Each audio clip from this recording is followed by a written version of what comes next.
doesn't it? No, they put them Yes, up sir. after. Oh, I'm I just sorry. walked in. I'm sorry, sir. I've been there before. I know what the circumstances are, and I'm sorry you violated the understandings. That was not a gentlemanly thing to do. But what about the ritual? Is the ritual gentlemanly?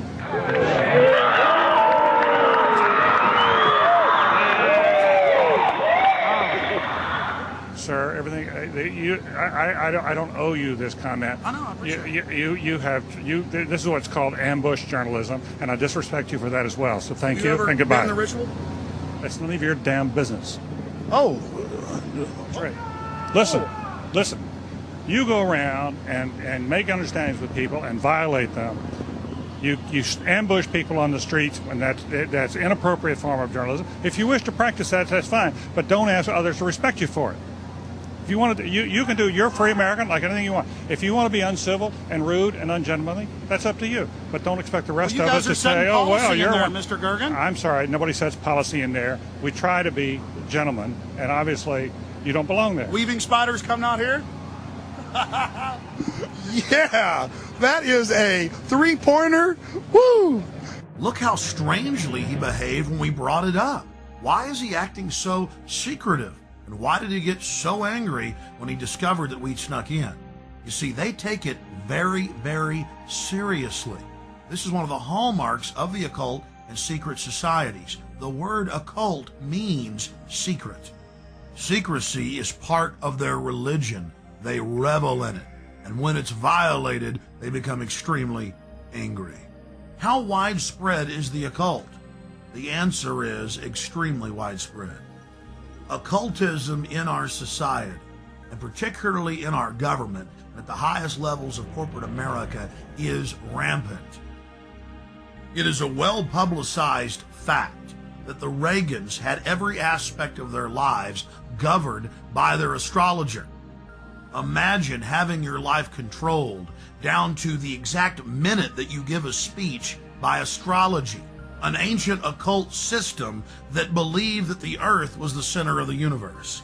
Eleanor Roosevelt admitted that she performed seances and tried to raise the dead at the White House. 60 years later, Hillary Clinton had her own seances attempting to contact Eleanor Roosevelt.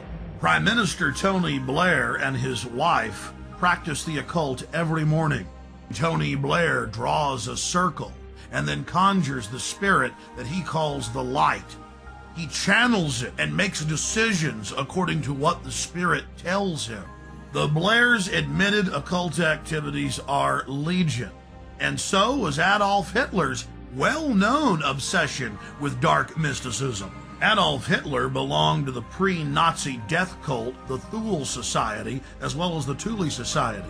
Both groups trace their lineage back to the Order of Death, founded in 1776 in Ingolstadt University in Bavaria, Germany. Then, of course, it spread to the U.S. with the founding of Skull and Bones.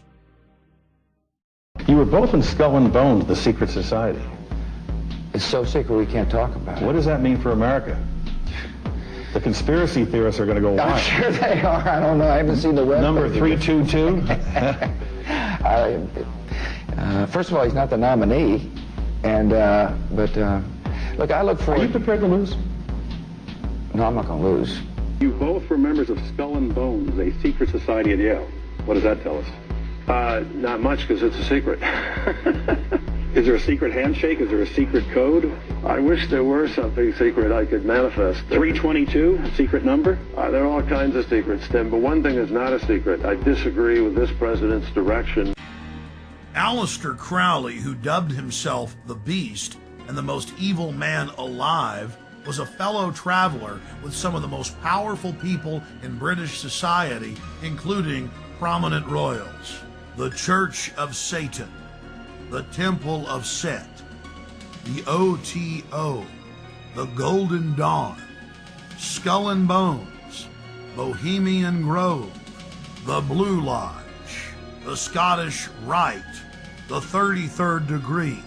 It seems like there are hundreds of different occultic groups, but all they are different denominations in the same religion, the Egyptian and Babylonian mystery schools. Albert Pike, who was the supreme Grand Mason of the entire world, founded the Ku Klux Klan. But you don't hear Jesse Jackson calling for his statue to be removed in Washington, D.C. Why is that? Because Jesse Jackson is a 33rd degree Mason. Now don't get me wrong, most Masons are what high-level occultists call porch Masons or outsiders. They themselves are considered neophytes by those in the inner circle or those nearer the top of the pyramid. They're compartmentalized. They believe that their great work, as they call it, is to help society. But in reality, they're being controlled and manipulated. The Knights of the Secret Circle. The Knights of the Golden Circle. This is what high-level KKK members call themselves. But even low-level KKK members do not understand that the KKK itself is part of a larger Masonic organization. Most Masons detest the Klan, but they've never looked on their own temple walls at the paintings of Albert Pike that adorn them and asked themselves why the founder of the Klan is hanging in their temple. This is the power of hidden in plain view, a favorite trick of Luciferians. Where did this dark thinking start? This black spirituality? The central thread goes back to ancient Egypt and Babylon with the mystery schools. They knew that knowledge is power, and so secret societies were formed to guard the secrets of medicine, architecture, government, agriculture. Secret societies are nothing more than the first intelligence agencies. Knowledge had to be guarded, but over time, elites abused their control of the knowledge and used it to dominate their populations. And the same sciences of control are being used today. That's why the elite today relishes secrecy. They know that it is the fount of their power. They seek to dumb down the population, not just to hoard their secret knowledge to make us even more mindless, more domesticated, like braying sheep to the slaughter. Their religion is the science of sophistry, the science of the con artist, the science of the despot, the dictator, the tyrant, the controller, the charlatan, the liar. They come to kill, steal, and destroy. They are parasites. They are anathema to free, dynamic human societies. Know your enemy. Stand up for love and life and family and resist the New World Order and the Babylonian slave state our enemies are attempting to construct. We try to be gentlemen, and obviously you don't belong there. Weaving spiders coming out here? Yeah, that is a three-pointer. Woo! Look how strangely he behaved when we brought it up. Why is he acting so secretive? And why did he get so angry when he discovered that we'd snuck in? You see, they take it very, very seriously. This is one of the hallmarks of the occult and secret societies. The word occult means secret. Secrecy is part of their religion. They revel in it.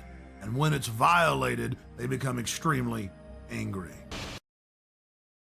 Our social lives, going to the football game or the PTA, a little bit different than your average world leader or corporation chief. No, in their spare time, they worship Moloch and do mock human sacrifices. We just need to get used to that and accept them as our leaders. Think about it.